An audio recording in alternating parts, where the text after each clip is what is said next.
Good evening, ladies and gentlemen, and good evening, Edwin. How are you, sir? Oh, super duper, Gareth. How are you? I'm good.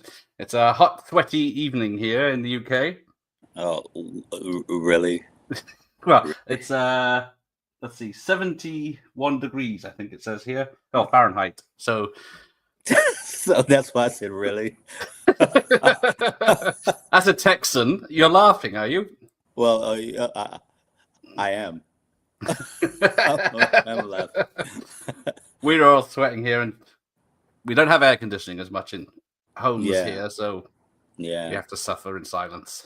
Well, there's a lot of other beautiful things about being that side of the pond. Yeah. Yes, we've got a colourful history and castles, everything. A bit of forests, but yeah. But apart from that, where are you today? I'm in Los Angeles. I'm in Sherman Oaks, the valley. Okay. So and it's actually a really mild summer here. It's only about 86 degrees right now. Usually it's in like 90 to 95. Oof. Yeah, Yeah. that's where the Brits stay, in the cool side here. Yeah, dig it. Yeah, but that's where I am now. And just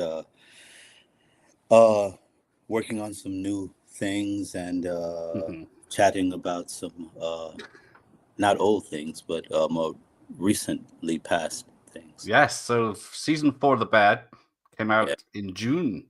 yeah. Did you think it would go that far? Or is it just impossible to tell with how things take off? You, initially, I don't think any of us had any idea that it would happen the way it happened, but since then, uh, I've I have this feeling that this piece can keep going for a bit. So I wasn't surprised about a four, Hmm. and if I said I was surprised about a five, I would not be honest, because because shooting four, Hmm. it felt like there was more story that Christopher wanted to tell, and more story that uh, a lot of us wanted to really talk about. So it was good. Yeah, Yeah. excellent. Did you have your arc set out from the beginning, or did it just happen as it went through the writing process? Yeah, I didn't have an idea of it. I guess in an ensemble piece, you're Hmm. kind of waiting your turn. Um, in the interim, I was allowed this great space to work to allow this beautiful character to Hmm. just kind of live and have people really not know why they love him so much, but to have such an affection for him. And so we got the new scripts in January, and I saw what was going to be happening. And Lionel Boyce, who plays Marcus, we were at one of these events, and he comes over to me and he says, so somebody saves the day, huh? And I was like, what are you talking about? So I had to go back and I had to read the scripts. And I was like, Nice. oh, wow. So this is going to be very, very interesting. It seemed only natural that it would go this way. Hmm. He's really the only character that we haven't really seen um, kind of grow, and we know even less still about his background. We get these Hmm. little nuggets that Christopher likes to toss out there. But it was fun to do it. I haven't seen the series yet. Ah. It takes me a while to watch it. I'm from the theater, so um, I don't really watch. I mean, I haven't seen the play I've done, so uh, yeah. But I've been very happy about the response, and uh, I I always love to kind of hear what people think about Ibrahim and about this season, and Hmm. before I watch it. Cool. Yeah, because I've been I watched all 4 seasons this year, and I've seen you. I see you in the background, and then you come in with the wise words or something, and then you say, "There's something about this man, this character, that's going to come out later on." And Yeah, like you yeah, said, it just gets a bigger part. Like everyone's, like you said, it's ensemble and it's various lengths of episodes, which is very unusual, I think. Yeah, and I'm you're at the ready, for when it's time to utilize the character and utilize his or her story. And so it's been a lot of fun. This season was a lot of fun to shoot, and I can see what I'm hoping for is that his backstory, which we still don't know about, begins to kind of even build more in season 5. Yeah. Yeah. Did you ever watch Baywatch Nights with David Hasselhoff? Try Or not know to about watch. it? I try. I tried not to watch it, but yeah. Well, I was just thinking because you could have a spin-off where Yeah. your character's a private investigator Ah, after hours. You see, there it is. We'll put that in the ether you along let with him know. everything else. Because you have some history of being a private detective, do you? Oh, see, I like how you did that. Yeah, Yeah. see why I did that. I was touring in a play in 1987, and the producer was a private investigator. And after my parents split, my dad was, of course, always around, but one of the cats who was a big influence on me was a private investigator.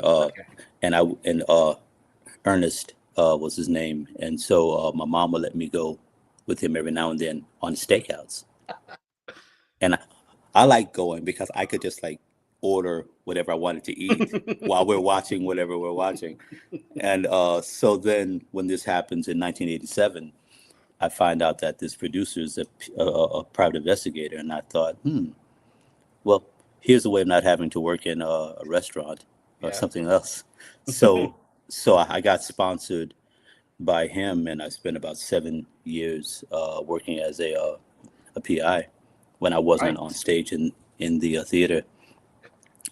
But after I'll say a bit of a tussle, is that what you would call it then? Oh yes. Yeah. With not with these, but with those. Oh dear. Okay. Yeah. I decided I wouldn't carry anymore because 5 seconds of firing back and forth is a very, very long time. Okay. Yeah. I get So by then I was in New York from Houston. I was in New York by that time anyway, and I was like 29 years old, and I was like, okay, I came here to do theater. I didn't come here to really do anything else. Yes, be Philip Marlowe or Magnum PI. Yeah, exactly. Yes. Good character study, though. I bet. Yeah. Yeah, you get to meet a lot of people, but some on the unsavory side. Well, and you get to become a lot of people. Of course. Yeah. Yeah. I was in places that I'm sure there was whatever the creator, the universe was looking out for me, because I definitely should not have been there.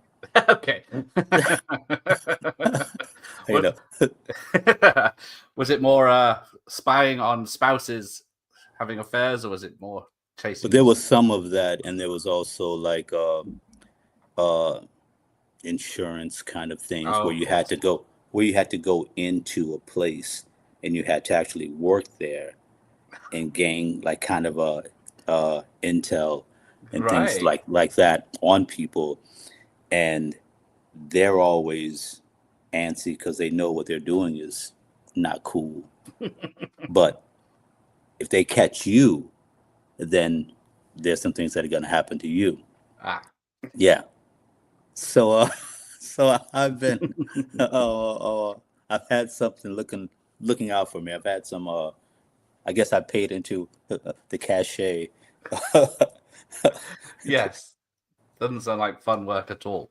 It was a living, Oh, yes, yeah. Yeah, it was a living. When I wasn't, it helped me to make ends meet when I wasn't in the theater, or I should say, while I was working simultaneously in the theater. PI by day, actor by night. So it's the opposite. Yeah, There you go. There you go. You know, 2 shows on the weekends. So talking of your theatre, you see that you've done 1 or 2 plays I've seen. So yeah. I think I've been one of those rare birds that was able to average 2+ plays a year for about I think it's 44 years now. So, that's all right, I suppose. that's okay. As long as I don't look it, I guess we're okay. Yeah. So you've done them worldwide as well. So England, France. Yeah.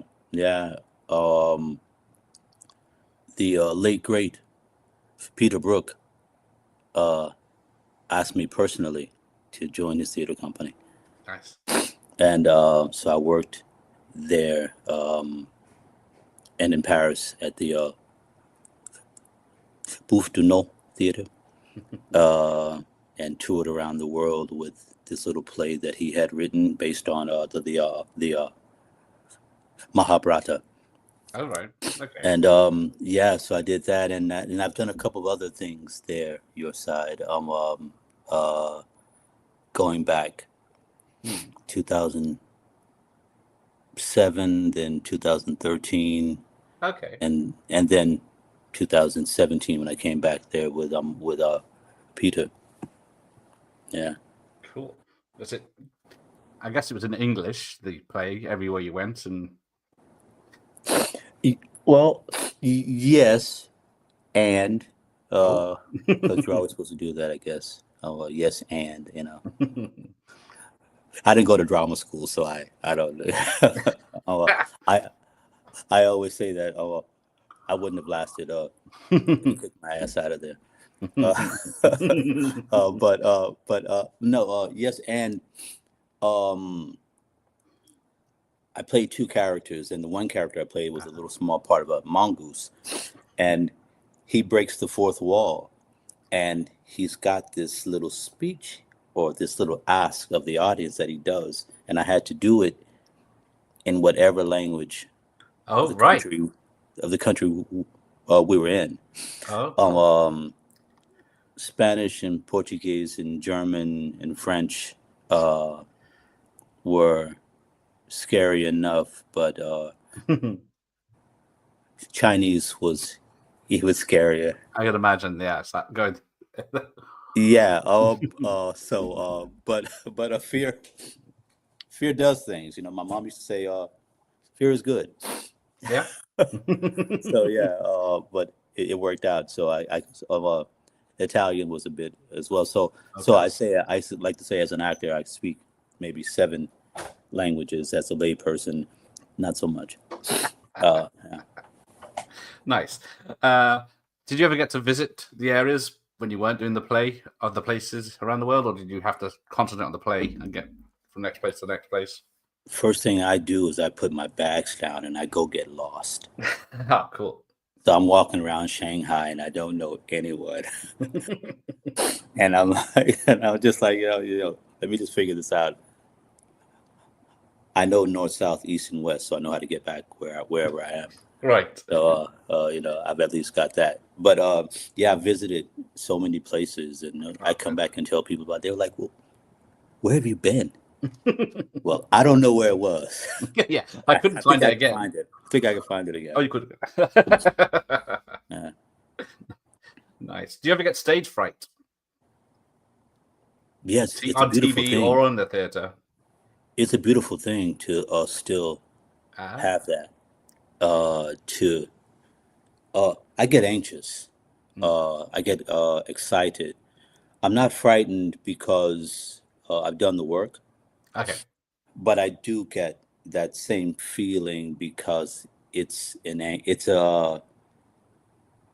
anxietal, we'll say, anxietal feeling of just wanting to give, and that's never left since the first piece I did when I was 16 years old. Oh, nice. That's never left. Of course, in the theater now, it's really got to scare me. If it doesn't if it doesn't scare me, then I'm really not interested in it so much, because the theater asks a lot of you. So I want to always make sure that I'm giving the same back to it, if that makes sense. Yeah, yeah. I Yeah. was going to say, but because you went, like you said, a lot of theatre, then slowly into TV and up into a lot of TV. Yeah. That's got to be different. Yeah, a bit different. I guess over the last 17 years, I really started to do more screen work, and it's evolved, and I've learned really this beautiful thing that I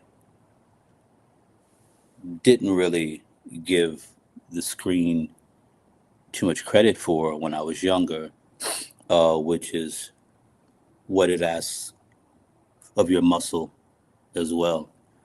I'm glad it went theater to film, or theater to a screen, but there's this really amazing thing that I've found since I've begun to work more and more this way, and you get paid like an adult.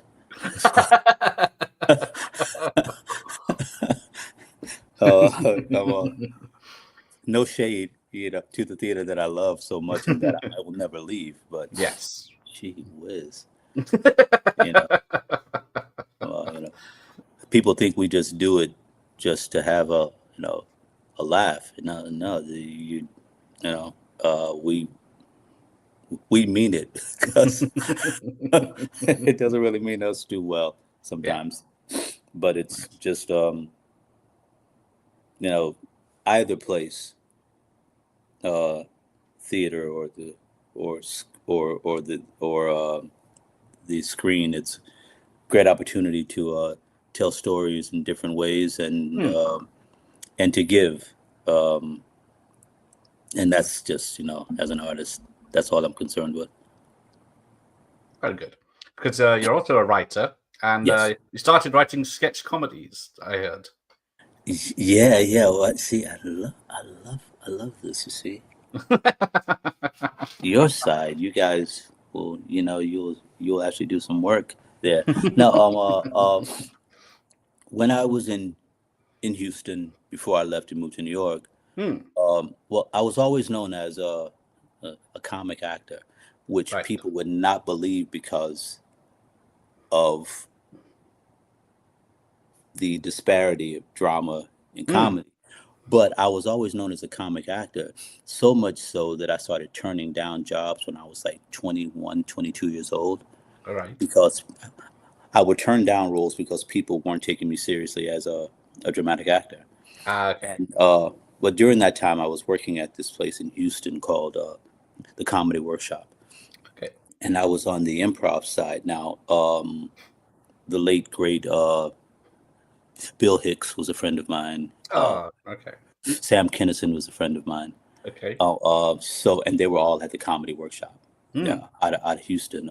Comedy team of Arsenault and Mitchell as well. Um, we went to high school together. But I was on the sketch comedy side, and we wrote sketch comedy.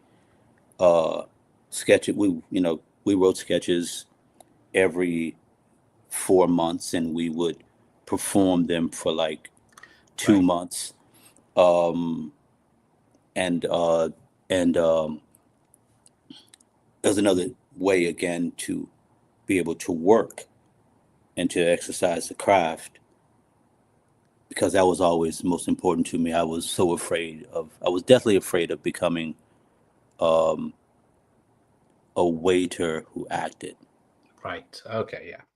And so I always wanted to, I mean, those, those artists are just amazing, but I was afraid of that.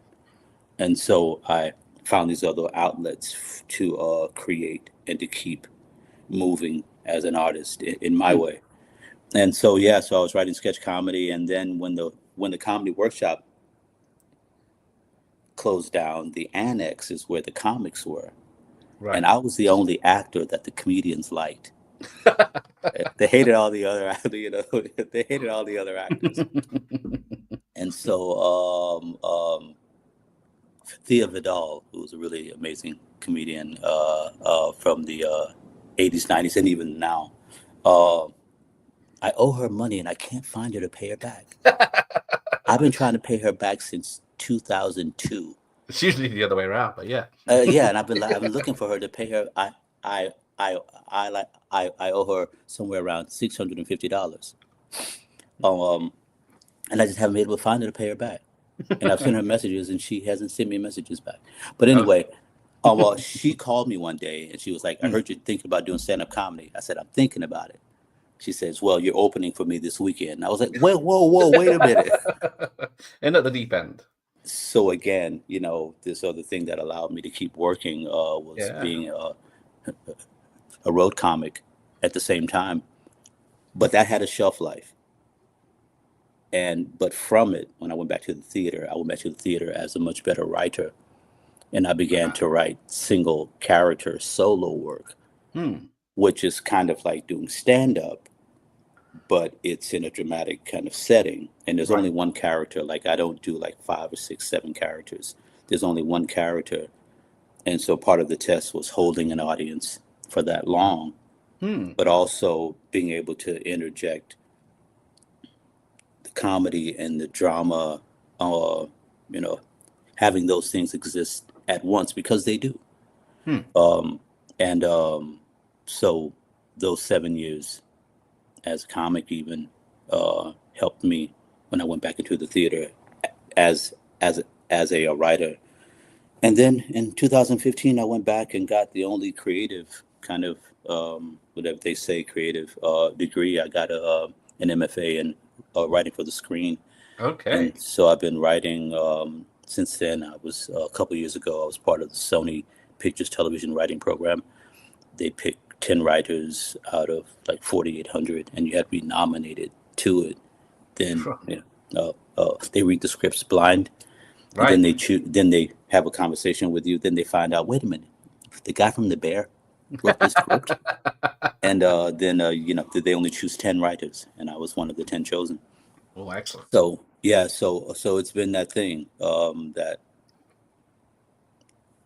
the imposition on myself to just keep growing and keep moving as an artist, and just I call it driving and reading the signs.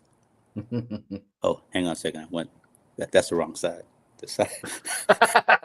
Lousy. The side of the road you want. Yeah.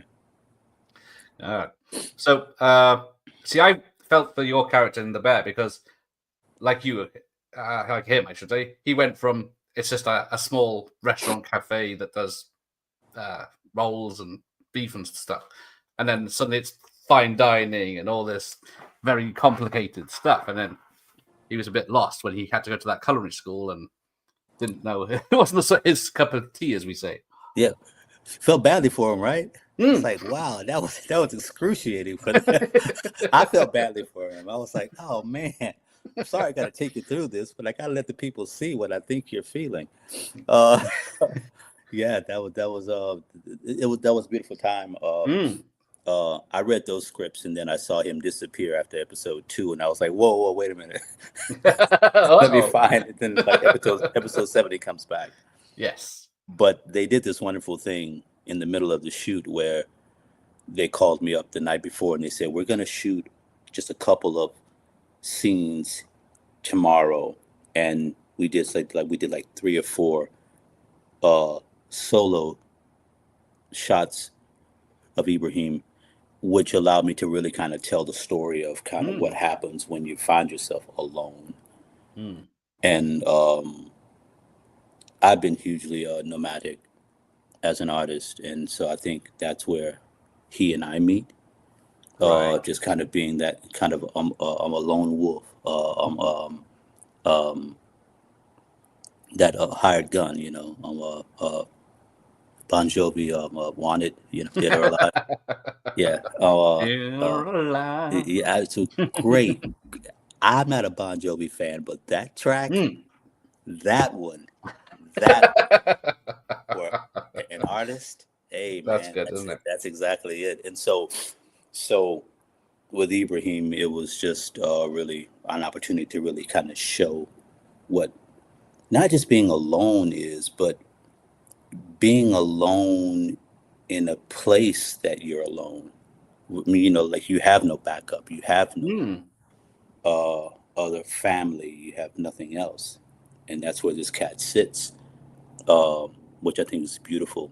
Um, uh, Christopher Storer described him as a mystery who's lived 1,000 lives, Hmm. and that's all I needed. I was like, wow, who could ask for a better Yeah, he's description of a character?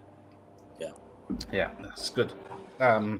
Because Sorry about the noise there. uh, L.A. flyovers. LA Freeway open season. There you go. Yeah. um, yeah, so because there's what is it, season 3? I think there's a flashback episodes to when it was still the beef. Hmm. Now, how was that done? Because surely you'd done up the set having it to be the modern bear. How was it? How was it to Yeah, do? was it filmed like an Alien before, or do you have two sets? One's the Oh beef, well, one's the yeah. bear. Oh, that's a great question. Like we in season 1, we really shot a lot at Mr. Beef. Right. The real Because place, is it? Because Christopher Zuccaro, his dad started it, and he and Chris Storer have been friends since Right. they were like kindergarten, Okay. and so it's kind of based on that place. So we shot a lot, even that a oneer that you saw us do in Hmm. season 1.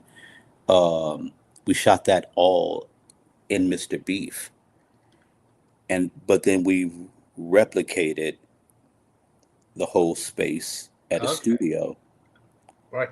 in Chicago, but the dimensions remain the same, which is a really, really great attention to detail Hmm. because without knowing it, we're still moving the same way. So that flashback scene, yeah, we shot it. I think we might have shot that on the studio. Uh, uh, oh no, no, no. We did a bit of it there, but then we did a bit of it. No, sorry, we did it at Mr. Beef because it had to look like it was there, and there couldn't be any mistake about um, the paneling. Somebody might notice it's Yeah, different. someone would know it. Yeah, yeah, yeah. So we actually filmed it back there again. It was a great time to go back. I mean, we'd been there a couple times already, but to go back Right. and do it and do this flashback scene was really, really beautiful. Hmm. Yeah, Yeah, I wasn't expecting that. yeah. It's just so random that it gets like an episode suddenly on one character, and they get the whole episode to themselves, and then it'll cut back to what's happening at the bear, or not happening as it Oh, was not for happening. season 2. Yeah, but, yeah.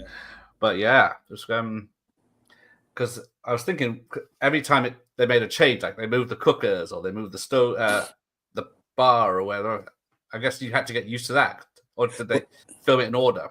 So, Yeah, I think what you saw in season 2 was getting ready. There was a whole change, mm, and so we're knocking out walls and things like that, um, so that the beef operated during the day, and then the bear operated in the evening. right. So it's kind of like in the same space at different times, which was Okay. which I don't I don't recall ever seeing a restaurant that worked in that way. Like McDonald's is still McDonald's, no matter what time you go. Yes, doesn't have fine dining in the evenings. Be Right, odd. right, right. Um, that was another one of those great details that that even allowed for season 4 to see kind of what Ibrahim's doing Mm, with um uh, with his ragtag team. Uh, and just kind of how it sits that to go window. Mm. That Yes. it's just a to go window, and I always talk about how great an articulation of on a gentrification this show Yeah. is. And Yeah. I think that's one of the things that gets lost with this show, with all of the decibels of sound, is that it's a great articulation of gentrification, kind of how things can, the more things change, the more they remain the same. Yeah. Yeah, yeah. There's a lot of cooking in the show, but not much eating on screen. So Well, the cast and yeah, crew get to eat everything afterwards.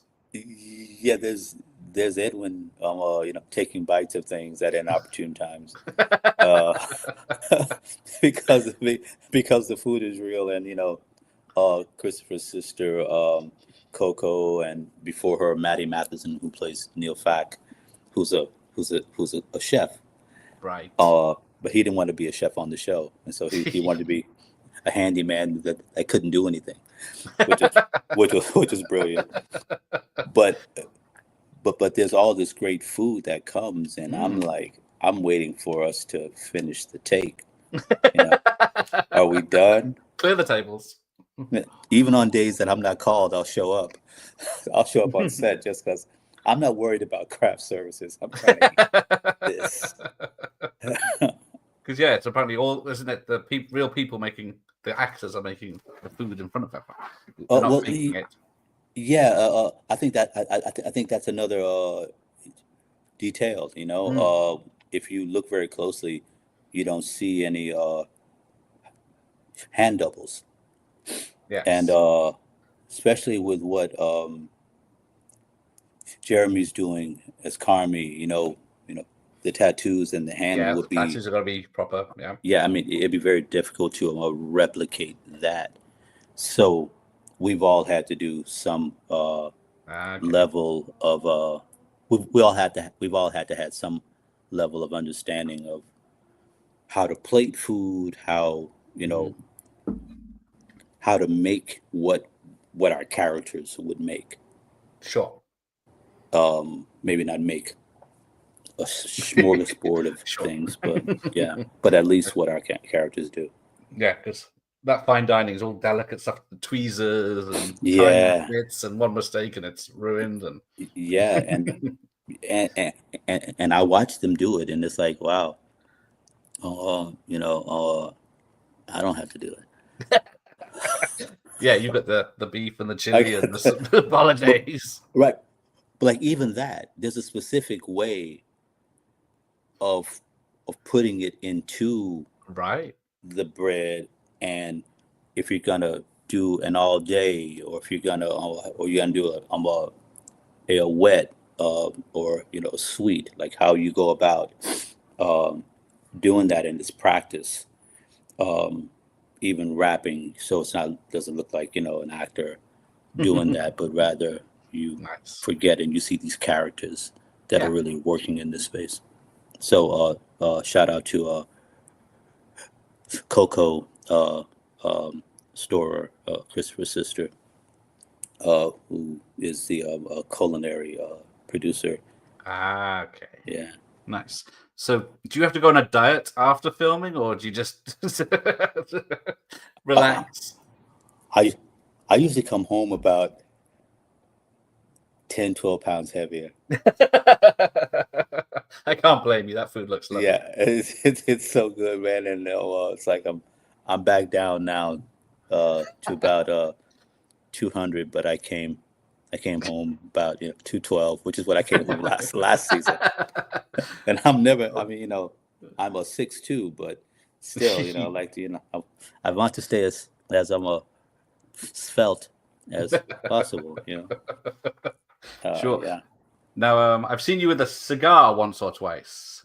Is that a personal thing, or is that? Everyone thinks it was my idea because I'm a huge cigar smoker. I did think so. I'm a huge cigar smoker. But one day during season 1, I was on set, and I have a cigar that I smoke. They're not giving me any money, so I probably shouldn't say their names. No, but there's a certain cigar I smoke, and I smoke it different times a day. I can smoke it with a cup of coffee, Right. and it's a Churchill Baccarat, and it's a very very mild cigar, and it's one of my favorites. Like when I finish here, I'm sure I'll smoke one on the terrace. But I was there one day, and like people smoke their cigars with coffee and blah blah blah, and I'm smoking the cigarettes with coffee, and I'm smoking my cigar with the coffee. And so Joanna Kahlo, who's our co-showrunner, Joanna comes up to me, and I was just happening. I wasn't even called that day. I just went to watch, and so Right. she was like, "Hey Edwin, as long as you're here, let's shoot um, one of your scenes with Tina, my dear friend Liza Cologne, that's Zayas. Uh, uh, um, and would you mind using the cigar? You ain't gotta ask me twice. You have to ask me twice.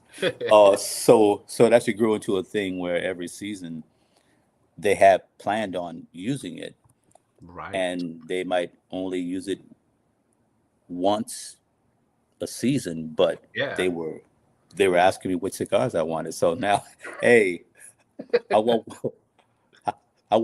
I want ones that cost more than what I'm smoking. Yeah. I was gonna say, fly them in from And Cuba. yeah, and so they were very accommodating. But then this season, I haven't seen it yet, but I'm sure I smoked 4 or 5 this time. But I brought home 8. Oh, So it should be a shame to waste them. no, that's not gonna happen. Like they'll ask, well, can we save these for next year? I say, no, we can't save these. They're not gonna be fine for next year. I'll take them and put them in my humidor Yeah. at home. Nice. Wink, wink. Uh, but they know that yeah. Yeah. But yeah, I thought it was a great touch for him. You don't really see cigars attached to a character like this. Hmm. You see cigars attached to certain status. Yes. And I think that's one of those subtleties about the mystery of this guy who, of course, sounds nothing like me, uh, and who's from uh, the eastern region of the continent. Right. And so what's the cigar even about? Like, where does it's another part of this Mm. mystery of this guy, and so even when I'm smoking it as Ibrahim, I'm wondering, what Yeah. is this? Why has Yeah, he got these? yeah. Right. But it's a great touch. I'm glad they decided on it, and I wasn't gonna tell them no. Exactly. Get paid to smoke cigars. Nice. Yeah. Let's have a look. So yeah, now you was it wrote, directed, and starred in a short Oh short yeah, film. I spent all my season 3 money last Well, last why not? year. Yeah, no, you go back to talk about art and how you had just have to make it. Mm. Um, well, every season I write a scene while I'm on set. I just write a scene between my character and another character, just as work. Okay. Yeah. And I Cool. showed it to one of the producers. He asked me if I'd shown Christopher. I said no. He said I Mm. should. The woman at Sony was like, "You misrepresent your proximity. You should show them this scene. It's a really great scene." I showed it to him. Well, he asked me about it. We saw each Ah, other at this Directors Guild thing, and he okay. saw it. And so he asked if he could read it. And so I let him read it. And so we had lunch, and I was telling him about this piece that I was going to shoot. Uh, Not a very long title at all. It's called A Pink and Red Dress Made of Satin covered in flowers, mostly roses. Just one or two Part words. two. Yeah, yeah, oh yeah. And I was telling him that I was planning on shooting it, and he was like, "Well, don't try to shoot." Well, he asked how long it was. I said it's about 50 pages. He said, "Don't try to make your whole thing. You're going to spend all your money. Shoot something really, really small." So I went back and I rewrote this piece as a 12-page piece, and I shot it in Tucson, Arizona, in December. Okay. Right before we went back to work on season 4, because I wanted to make something, and I'm a firm believer in keeping a promise that I've made to myself. Okay. Good. Yeah. And so,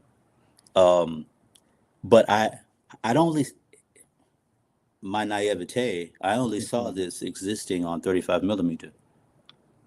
So I shot it on 35 millimeter. Why not? And we spent 4 days in Tucson, Arizona, which is a happy place of mine, which is very, very hot. Is a theme here. Yeah, so it wasn't the piece I thought I would lead with as a writer, but it's kind of what the universe said. This is going to be it. Yeah. And so I put some folks together, really great group of people, and we went out and shot that. And I have a small role in it, but I wanted to get behind the camera because I'd never directed before. Yeah. We'll have to ask Edna to send the teaser to you. So you can Yes. see it.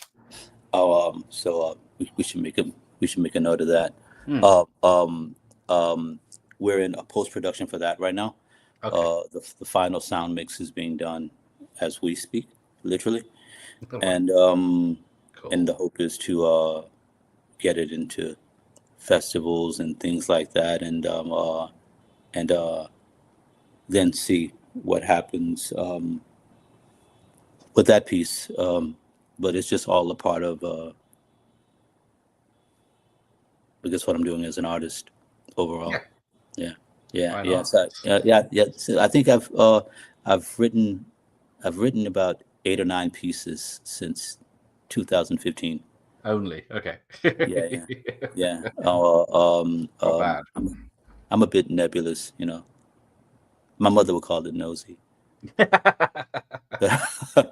I don't like not knowing how to do anything. So when I work on a certain level and you work with certain really on certain things, you want to learn how to do it. And so I went back and got an MFA in writing for the screen in 2015. Excellent. And since then I've been writing while I'm acting, sometimes doing a theater piece, rehearsing 7 hours. I would come back and then I'd be doing my other writing homework for like 7 hours in this graduate program. Yeah. That's you. That's a lot of work. Well done. You know, what else am I doing? What else? Hit the streets as a PI again, I guess. I guess so. You know, cash in hand. I don't need any more bullets flying past me. Yeah, I bet. So yeah, what else is next? I guess we got it in season 5 coming up of The Bear. Yeah. And you're also in Fallout season 2. Do you know about Fallout? I haven't seen it. I heard it's good things, but I haven't seen it. Oh man, I'm too busy with this thing to watch much TV, so I have to pick and choose. I don't really watch a lot either. I'm one of those actors. When you talk to me about movies and TV, you probably know a lot more about movies and television than I would ever. I don't really watch a lot of stuff. I'd rather be driving around aimlessly with a cigar. That's just, you know. Why not? But Fallout season 2. Walton Goggins. I think he worked with what was her name? I think her last name is Wood. She's a really amazing actor. They worked on White Lotus. Yes, together. I heard that. I can't remember the name either. Emma Wood or something like that. Okay. She's just wonderful. But but he's in Fallout. He's on that series, Yeah. and so he and I got to do a scene together, where it's just my character speaking and his character listening. Nice. And then I went back. I did another episode of that. So yeah, 2 episodes Cool. that I think come out later this year. Yeah, a lot of special effects. Doesn't he have a no nose in that? And they have to. For me. Him, Walton's. Oh got yeah, no nose. yeah. I think I've seen that He picture. plays the ghoul. Yeah, he plays the ghoul. Yeah, a really sharp cat. You know, someone I hope to play with more. You know, I think you get an idea of what people are kind of like in your same sensibility. Yeah. So I'll get to work on that, and Genevieve and Graham were wonderful enough to have me on the show when I was sure I just stunk up the place. Get him out of here. Obviously not. Which is why no one should listen to me about anything that I say. Indeed. Excellent. So yeah, I was going to ask you what you watch out of hours, any films or anything, or you just, like you say, you just cruise with a cigar instead, which is yeah. Good. Yeah. So those things coming up, and I'm going to be out of the country, I think, later this year. In a couple of months, it hasn't been announced yet, but I'm going over to do, I think I'm going to be doing a movie in one of the beautiful African countries. Cool. And then my wife and I are going to take a whole kind of trip. Like, we were that side last year. Okay. Late August, September, we were there in London and in Paris, and but then we're gonna. She hasn't seen it in the winter, so we're gonna try to come back through in the winter on the way back here to the States. So yeah. All right. Well, yes. If you're used to, what did you say, 80 and 90 degree heat, you're going to be looking for a lot colder. Well, I mean, I lived in New York City 15 years. Yeah, that's good. Yeah, I lived there for 15 years. Yeah. And then I lived up further near Canada for about a year and a half as well. Nice. So yeah. I don't like it. But just passing through. But you know, I don't find it so cold in the UK. Right. Yes, it's probably just about right. It's just kind of more abusive than it is cold. It's like, yeah, I'm just gonna wear you down with this weather. Yes, we get the heat waves. We've had 3 this summer. They normally last about 5 days, and then it rains for 2 weeks. Yeah, that's our summer. Yeah. And a heat wave, it's like I said, it's 70 something Fahrenheit. People here in LA would probably have on a sweater of some sort. Yeah. Right. I'm guessing, as you've been in the UK, you've had some of our dishes. Did you ever enjoy spotted dick on an occasion? This one you want to write down for the Marcus character. Spotted dick, a British delicacy. No.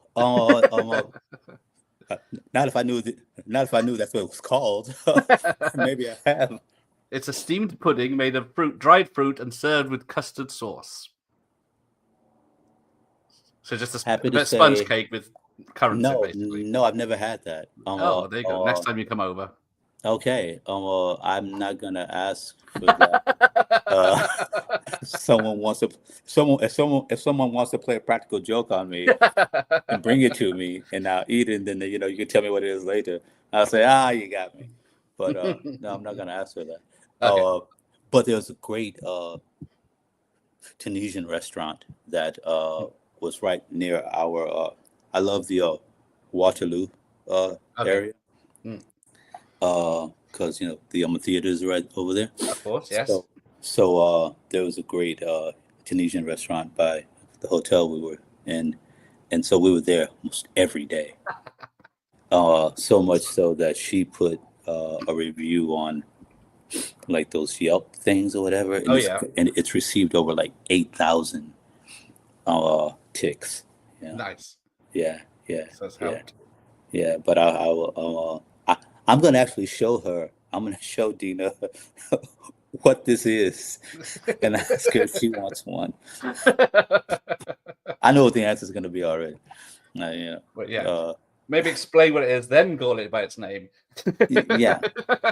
Oh, that sounds nice. It's called that. She'll no, No thanks. no, I can't eat no. it now. Yeah, I Not now I can't know eat it's it. called that. Oh, yeah. All right. Well, I'll let you go, and I'll see you in the future at some point on my screen, I either look forward to it. coming back Yeah. again to talk about your next projects next year, perhaps. Oh yes. Oh, well, definitely. And Okay, we'll get you that. We'll get you that yes, teaser, send me the teaser trailer. pink and red dress, and We'll look um, out for that. yeah. Thanks for having me. No problem. It's been great to Yeah, speak to you. yeah. I'm gonna go have one now. A spotted dick or a cigar? See, you see now the whole phallic thing is there. No matter which one I choose. Hey, it's an American slang term. Exactly. So, where? Okay, it's not here, but it's in. I've got smokes. I'll show you this. Okay. You see, when I say that I do, Oh, look at I'm this. serious. I'm serious about this. Oh, nice. Yes, that's lovely. Yeah, I'm very. I've tried a cigar once or twice, and they Yeah. disagree with me. Well, you have to treat it like wine. Mm, It's okay. like wine. It should not be inhaled. See, if it didn't, if it didn't agree with you, Ah. if it didn't agree with you, then everyone knows what you really get down with. I'll have to see if I get some Churchills now. So I can Thanks look the so much for part. having me. All right. Lovely. You take care, and I'll see you again. Yeah. See you around. Cheers. All right. You take All care. right. Thanks again. Yep. Okay. That's it, man. Game over, man. It's game over.